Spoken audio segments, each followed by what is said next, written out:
எனக்கு இந்த தகுதி கிடைச்சதுன்னா நான் பல அறிவு நூல்களோட வாசகராக இருந்ததுனால தான் இந்த அறிவு எனக்கு கிடைச்சது. அதனால இந்த படிப்பு எனக்கு கிடைச்சது. அதுவும் போக இப்போ சார் சிவசக்தி பாலன் சார் வந்து எங்கள் ஊர் விஸ்வநகர் தான். அவங்க இன்னைக்கு குருவரத்தன்ற 30வது ஆண்டு விழா கொண்டாடுதுன்னா நாங்கள் அந்த ஊருக்கு குடிபெயர்ந்து இன்னைக்கு தான் இந்த வருஷம் தான், அதுவுமே 30வது வருஷம், நாங்களும் 95வது வருஷம் தான் போயிருந்தோம். அதுவுமே ஒரு ஒற்றுமை. இப்போ நம்ம சாப்பிட்றோம், சாப்பிட்டுட்டு நமக்கே ஒரு இயற்கை உபாதை வரும். அதை வந்து அந்தந்த நேரத்தில் வெளிப்படுத்திடணும், இல்லைன்னா நம்மளால இருக்க முடியாது. அதே மாதிரி தான் நம்ம அறிவு நூல்களை கற்க கற்க நமக்கு அறிவு வளர்ந்துச்சுன்னா நம்ம அதை உள்ள வச்சிருக்கவே முடியாது. அது எந்த விதையா நமக்கு வெளிப்படுத்தணும் அப்படின்னு ஒரு உந்துதல் ஏற்படும், கண்டிப்பாக ஏற்படும். அப்படி ஏற்பட்டதுனால நான் நிறைய ஸ்கூல்களில் நிறைய இடங்கள்ல போய் நான் அந்த மாதிரி பிள்ளைங்களுக்கு நல்லது சொல்கிறேன் அப்படின்னு எவ்வளவோ பேர்கிட்ட போய் கேட்டிருக்கேன். யாருமே எனக்கு அந்த வாய்ப்பு தரல. ஆனால் டாக்டர் சிவசக்தி பாலன் அவங்க கிட்ட போய் ஒரே ஒரு வார்த்தை கேட்டேன், சார் இந்த மாதிரி நீங்கள் ஸ்கூல் நடத்துறீங்கல்ல, நான் வந்து இந்த மாதிரி ஏதாவது சொல்லட்டுமா அவங்க பிள்ளைங்களுக்குன்னு சொன்ன ஒரு நிமிஷம் இல்லையா யோசிக்காம நீங்கள் எழுதுவீங்களா, எனக்கு எழுதி கொடுங்க. நாங்கள் அப்போ வரைக்கும் நான் எழுதுனது கூட கிடையாது, சும்மா 2-3 குறிப்பு தான் எடுத்து வச்சிருக்கேன்.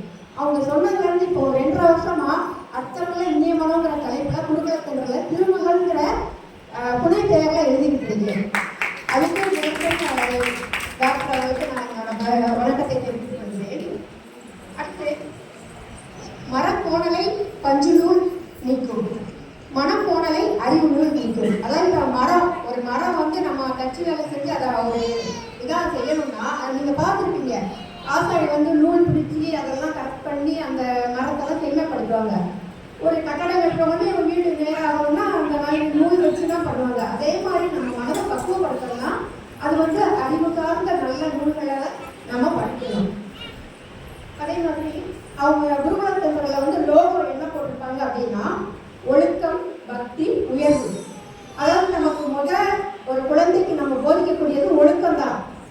ஏன்னா இப்போ ஒரு பக்தி செய்யணும், எந்த ஒரு இதுக்குமே ஒரு தகுதி வேணும். நீங்கள் இன்னைக்கு ஒரு வேலைக்கு போறீங்கன்னா அதுக்கான உங்களுக்கு ஒரு தகுதி வேணும். அதே மாதிரி பக்தி செய்யணும்னா அதற்கும் ஒரு தகுதி வேணும். அந்த தகுதி என்னன்னா நம்ம ஒழுக்கமா இருந்தால்தான் நம்ம பக்தி செய்யறதுக்கே தகுதியானவா தேர்ந்தெடுப்போம். அப்படி அந்த ஒழுக்கமும் பக்தியும் சேர்ந்து இருந்தா உயர்வு அதே வந்துடும். அந்த உயர்வு ஒழுக்கம், பக்தி, உயர்வு அதைத்தான் அவங்க லோகோவே போட்டிருக்காங்க.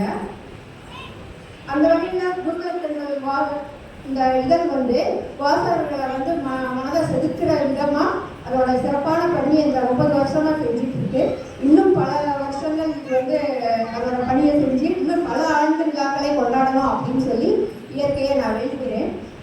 சார் வந்து சொன்னாங்க, நாங்கள் அடித்த பேப்பர்லாம் ரொம்ப சாதாரணமாக இருந்தது அப்படின்னு சொன்னாங்க. புக்கு வந்து அட்டப்படலாம் அப்படிலாம் இருக்காது அப்படின்னு. உண்மையிலே தான் ஒரு தங்க பேனால நம்ம தேவையற்ற இதை எழுதுறதை விட ஒரு துண்டு பென்சிலால நல்ல பிரயோஜனமான ஒரு சின்ன சொல் எழுதுனா அதுக்கு தனி மதிப்பு தான். அதுக்கு தங்க பேனா தான் தேவையில்லை. அதே மாதிரி பேப்பர் எளிமையா இருக்கும், ஆனா அதுல உள்ள கருத்துக்கள் எல்லாமே நல்லதா இருக்கும். அதே மாதிரி இப்போ புத்தகம் வாசிக்கணும் அப்படின்னா பிள்ளைங்க எல்லாம் கண்டிப்பா புத்தகம் வாசிக்கிற பழக்கத்தை கொண்டு வரணும். இப்போ நிறைய பொருட்காட்சிகளுக்கெல்லாம் போறோம் பார்த்தீங்கன்னா புக் ஸ்டால்ல ஆளே இருக்காது. ஸ்நாக்ஸ் சாப்பிட்ற இடம், ராட்டினம், பொம்மை கடை, அங்கே மட்டும்தான் ஆள் இருக்கும்.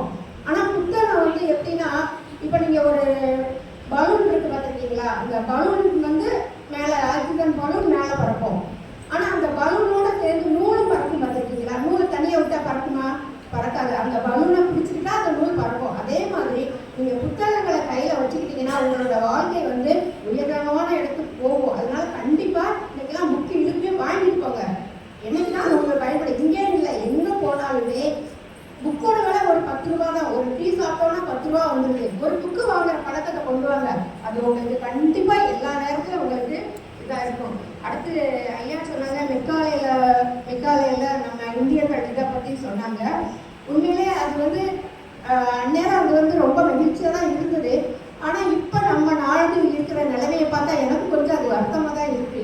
ஏன்னு கேட்டோம்னா சரி இப்போ வீட்லேயே பார்த்தோம்னா பிள்ளைங்க வந்து நம்மெல்லாம் வந்து டாய்லெட் வந்து நம்ம பழக்கம் வந்து குத்த வச்சு உட்கார்றது தான் பழக்கம்.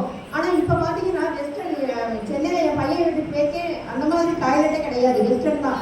அதுலேயும் பிள்ளைங்களுக்கு பார்த்தீங்கன்னா உட்காந்து இருக்கிறதுக்கு அதுக்கு விதவிதமாக பிளாஸ்டிக்கில் பொருள் செஞ்சு கொண்டு வந்துட்டாங்க. அப்போ பச்சை குழந்தை கூட அப்படி உட்கார்ற பழக்கத்தை நம்ம கொண்டு வர மாட்டேங்கிறோம். அப்போ ஆங்கிலேயர்கள் என் மனசுக்கு அது வந்து ஒரு நம்மளே இப்போ நம்மளை அடிமைப்படுத்திக்கிட்டோம்னு தான் தோணுது. அதனால நம்மளோட பாரம்பரியம், நம்ம கலாச்சாரம் எதையும் மறக்காம நல்ல விஷயங்களை படித்து நல்லா இருக்கணும். இந்த குருகுல